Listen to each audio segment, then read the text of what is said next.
Саламатсыздар ма, құрметті оқушылар. Бүгін біз алгебра 7-ші сынып 5-те 5-ші есепті шығарамыз. Бұл жерде 101-дің квадратын формула бойынша ашыңдар дейді. Яғни 100-ді біз 100 қосу 1-дің жақшан сыртында квадрат деп жазуға болады. 101-дің квадратын солай болатын болса, а қосу b-ның квадратынан келеді. Олай болатын болса, ол бізде 100-дің квадраты қосу 2 еселенген көбейту 100 қосу 1-дің квадрат деген сөз. Яғни біз қай формулаға келтірдік? А қосу b, яғни 2 өрнектің қосындысының квадратына келтірдік. Ол бізде а квадрат плюс 2 көбейту а көбейту b қосу b-ның квадрат деген сөз. Яғни бізде а-ның орнында 100 болып тұр, b-ның орнында 1 болып тұр. Сонда а-ның квадрат деген сөз 100-дің квадраты, 2 еселенген 100 көбейту 1-і қап кетті. Мына жерде көбейту 1-і қап кетті, қосу 1-дің квадраты. Енді 100-дің квадраты бізде артына тағы 2 нөлді қосамыз, сонда бізде 10 мың болады. Яғни 0-ді 2 рет жазамыз. 1, 2, 1, 2. Қосу 2-жүзге өтеміз. 200 болады. Қосу 1 болады. Сонда 10.201 болады екен. 10.201. 10.201 болады есептің жауабы. Яғни 100-ді 100-ге көбейтеміз. Яғни 2 нөл, сондықтан артына 2 нөлді тіркейміз. Сол кезде бізде 10.000 болады. Енді 2-ні 100-ге көбейтеміз. 2-ні 100-ге көбейтсе 200 болады. 10.200 болады. 11-ді қосса 10.201. Сонда 101-дің квадратын оңай түрде осындай 10.201 деп жаза салуға болады. Яғни қай формула 2 өрнектің қосындысының квадраты. Енді екіншісін шарт көрейік. Екіншісі бізде 31-дің квадраты дейді. Яғни 31-дің квадратын қалай оңай шығаруға болады? Бағансыз. Оны 30 қосу 1-дің жақшан сыртында квадраты деп алсақ болады. Ол бізде 30-дің квадраты қосу 2 көбейту 30 көбейту 1 қосу 1-дің квадраты. Сонда 30-дің квадраты бізде 900 болады. Қосу 2-ні 30-ға өтсек 60 болады. Қосу 1. Сонда бізде үшеуін қосатын болсақ 961.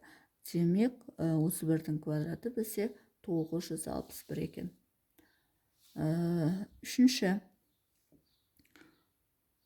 51-дің квадрат дейді. 51-дің квадрат. Оны да тура солай шығарамыз. Яғни 50 қосу 1-дің квадраты. Ол бізде 50-дің квадраты қосу 2 көбейту 50 көбейту 1 қосу 1-дің квадраты. 50-дің квадраты бізде 2500 қосу 50-ді 2-ге өтсек 100 қосу 1. Сонда 2601 болады екен. 51-дің квадраты. Мына бізде жауап. Төртінші 39-дің квадраты дейді. Енді бізде ешқандай бірді қосу емес. Енді бізде қалай бірді азайтып бірге келген болып тұр. Олай болатын болса, оны былай жазады. 40 азайту 1-дің квадрат деп жазуға болады. Яғни 40-тан 1 тастасақ бізде 39 шығады. Сонда а азайту b-ның квадратына келеді. Яғни 40-тың квадраты минус 2 еселенген көбейту 40 көбейту 1 қосу 1-дің квадраты. 40-тың квадраты бізде 16, артына 2 нөлді тіркеміз. Минус 2 40-ды өтеміз 80 болады. Плюс 1 болады. Сонда 1600-ден 80-ді аламыз. Ол бізде 1520 болады. 1521-ді қоссақ 1521 болады екен. Сонда 39-дің квадраты бізде 1521. Бесінші 103-дің квадраты дейді. 103-дің квадратын қалай аламыз? Енді бізде 100 қосу 3-дің квадраты деп алуға болады. Сонда 100-дің квадраты қосу 2 еселенген 100 көбейту 3 қосу 3-дің квадраты. Сонда 100-дің квадраты тағы бізде 10.000 болады. Қосу 2-ге 100-ді көбейтеміз 213. 3-ге 2-ні көбейтеміз 6, сонда 600 болады. Қосу 3-дің квадраты бізде 9. Сонда үшеуін қосатын болсақ 10.609 болады. Сонда бұл бізде 103-дің квадраты болады. Яғни 10.609 болады екен. Алтыншы 103 кетті. 99. 99-дің квадраты. Яғни оны 100 азайту 1-дің квадрат деп алуға болады. ол бізде 100-дің квадраты қосу, азайту 2 көбейту 100 көбейту 1 қосу 1-дің квадраты. Так, 100-дің квадраты бізде 10.000, азайту 2-ге өтсек 200 қосу 1. Сонда 10.000-нан аламыз нені 200-ді, сонда бізде ол 9800 болады. Оған бірді қоссақ 9801 болады екен. Бұл бізде ненің 99-ның квадраты екен. Сенбесеңдер, не істеп көруге болады?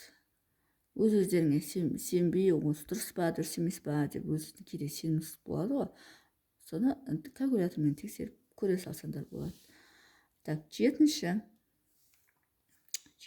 бізде 999-ның квадраты.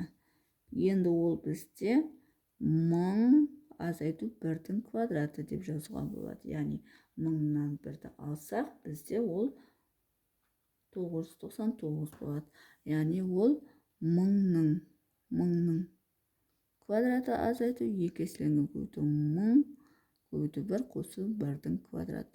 Енді 1000-ның квадраты бізде 1, 2, 3 0 жазамыз. 3 0, тағы да 3 0 жазамыз. Сонда 1 миллион болады екен. Азайту 2000 қосу 1.